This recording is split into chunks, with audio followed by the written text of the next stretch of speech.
you can only take so much as a person. So you can try all you want, all the things to try to help make things work and try to make it better and to try to make their life easier. But then in the end, how much of yourself are you going to lose if you're continuously trying to accommodate someone else, but then your needs are constantly not being met, and then you're left unhappy and unsatisfied and, not feeling appreciated or loved?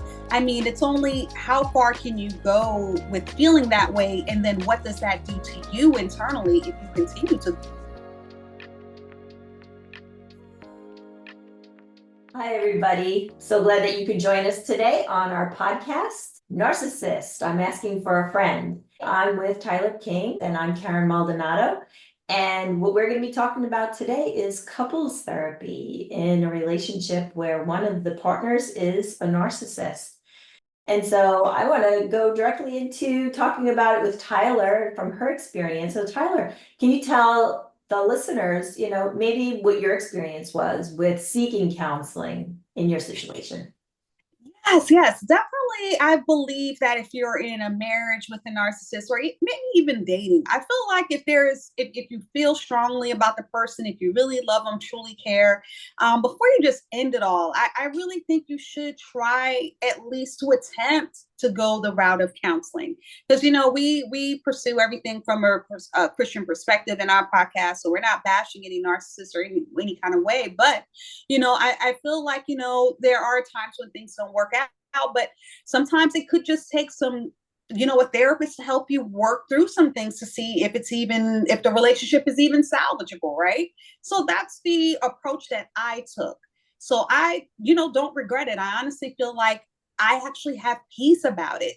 So that's the thing. You don't want to just get married, get divorced, and then you think about it on the other end of it and you say, man, what if we would have done it? What if we would have went to counseling? Would it have worked? And you'll never know, but at least now I have my answer. You know what I mean? And I have peace about it. And I know, I'm like, hey, I did everything that I could. So I feel, I feel like that was the right approach. Very in good. my Very Mhm. good. Yeah, I think our listeners need to know that just being able to gain the closure after a relationship ends, especially with a narcissist, you want to know that you have done everything you could possibly do to Yes. get help. Because in some cases, it could mean that the narcissist, in most cases, when you're dealing with a relationship with a narcissist, they are the ones that need the help. But like we said Mhm. in previous podcast episodes, they're usually not the ones that will go for the help because they don't think the problem is them. Right. So yeah. Go for a long, go see this therapist for a long time, or did you just go for a few sessions?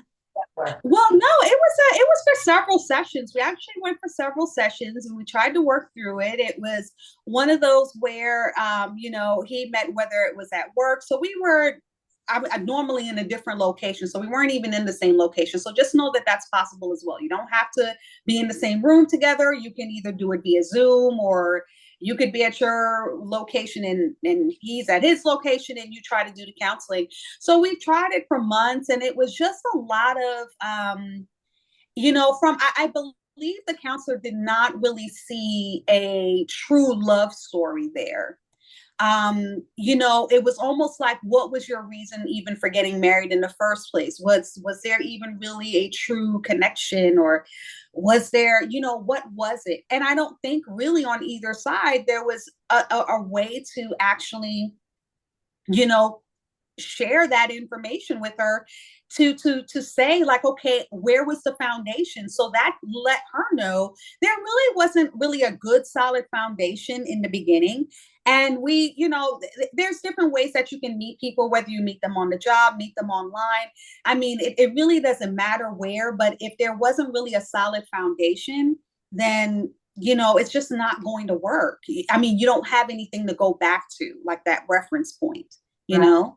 Right. So that's how the therapist pretty much said that she didn't see the love story there. So for her, Yeah. it was not something that she felt comfortable then to continue with. Yeah. And then it was a lot of like excuses and not wanting to work through and do the work. So whenever you're in counseling, you have to be willing to do the work. You have to be willing to, both sides, not just one, both sides have to be willing to do the work to be able to make it work. And that just was not happening.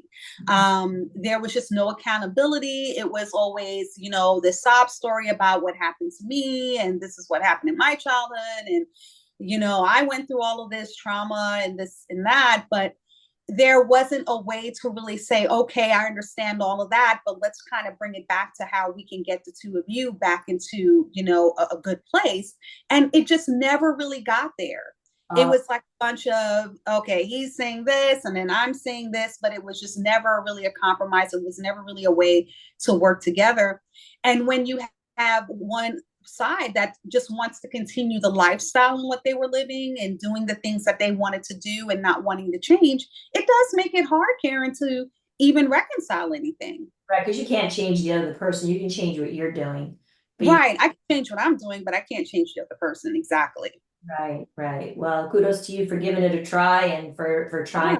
Yeah. There's probably a lot of listeners out there that have tried and they may even be like kind of up against the wall because they're willing to go for counseling, but right. narcissist partner is not. And that often is the case. And that makes it really difficult too, because like Tyler said, you can't be the only one doing all the work. And so Right. and then it makes it difficult to to see any change for the positive, at least for you. You might be doing some Right. you go to counseling by yourself and Mm-hmm. learning maybe how to tolerate the person and live in Right. that space with them. That might be making it easier on them, but it's still not making your life any easier. So it can be a Right. really tough situation. Yeah, it But is tough. It is tough, but it's one of those things where if you can only take so much as a person. So you can try all you want, all the things to try to help make things work and try to make it better and to try to make their life easier. But then in the end, how much of yourself are you going to lose if you're continuously trying to accommodate someone else, but then your needs are constantly not being met? And then you're left unhappy and unsatisfied and, not feeling appreciated or loved. I mean, it's only how far can you go with feeling that way? And then what does that do to you internally if you continue to go down that path, yeah. especially if it's over several years and your decades, even for some people? That's true. Very true. Yeah. So our listeners, if you have an experience like Tyler shares here, where maybe you went for counseling and maybe the both of you went and, how did that work out for you? Did it work out where they were willing to listen a little bit? Or did they, kind of balk at what the counselor said? I know in my case, a lot of times when I've had a couple that has come to me where one is the narcissist, they'll try to teach me in the session how I should be doing therapy. They'll try to take over the session. Wow. They will go home and I'll get the report back from their spouse, the one that's the victim, and they will come back and tell me that they don't want to come back anymore because they don't think you know what you're talking about. And Right. so now remember, the narcissist knows everything. So Mm-hmm. Yeah. So you may have come even up against that kind of a situation where, you tried, they wouldn't listen to the therapist. They're not gonna listen to anybody.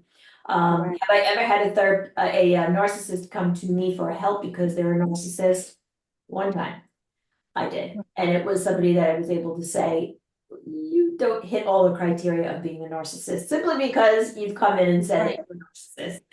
So Right. but let's Wow. talk about what you do and let's see if we can help you kind of curb some of those behaviors so that your spouse is, feeling less distress over it and the two of you are getting along better. So that was somebody that was willing to make changes, but like I said, they're really not a full-fledged narcissist if they're telling me that they are the problem.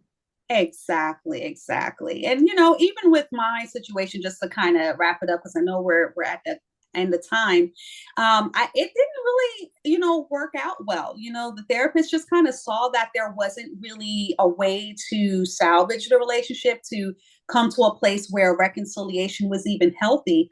And honestly, I want to just share with you listeners, if you have a therapist telling you that they see what's going on, they're hearing you through multiple sessions, they're hearing both sides, and they see that it's not healthy, or they have concerns, true concerns that this is very abusive to you, and very emotionally abusive, and you may not be able to see it right in that moment, but they're like from the outside looking in. You may want to trust what they're saying, because maybe everyone doesn't know what's going on in your relationship. You may be ashamed to talk to people about it, but this person that you've entrusted to help counsel you is sharing with you that, yeah, they don't feel like this is a healthy relationship. I'll do counseling with you individually, and maybe they can do their own individual counseling, but I can't foresee doing a marriage counseling because I don't believe that this is in your best interest to stay married to this person and to continue down this path. Take some soul searching within yourself, and you may want to just, be open to listening and receiving it. You may not want to in that moment, and you may not need to make a quick decision right away, but sometimes we're blinded by love or whatever else may be going on, maybe fear of finances, or fear of being alone, or fear of how am I going to survive by myself. But you'll lose even more if you stay in a relationship that's toxic to you, and we just don't know how the extent of the damage that can be done to you personally, or even to your soul for that matter, if we want to just take it to that level. Right. So yeah, they could drag you down for sure. So yes, gain closure, go seek some professional help if possible. If not as a couple, at least for yourself, so that you can at least continue to hear the voice telling you that you're not crazy, and that the behavior that you're suffering is definitely inappropriate behavior, and it's abuse. And so if you've enjoyed listening to our podcast today, please make sure that you like and follow and do all the things so that you continue to hear our next episodes. And so again, Tyler King and myself, Karen Maldonado, we're so glad that you joined us today. Yes, thank you. Doesn't cost you anything to share. That's We'll exactly see you next show. That's right. Bye, guys. Okay.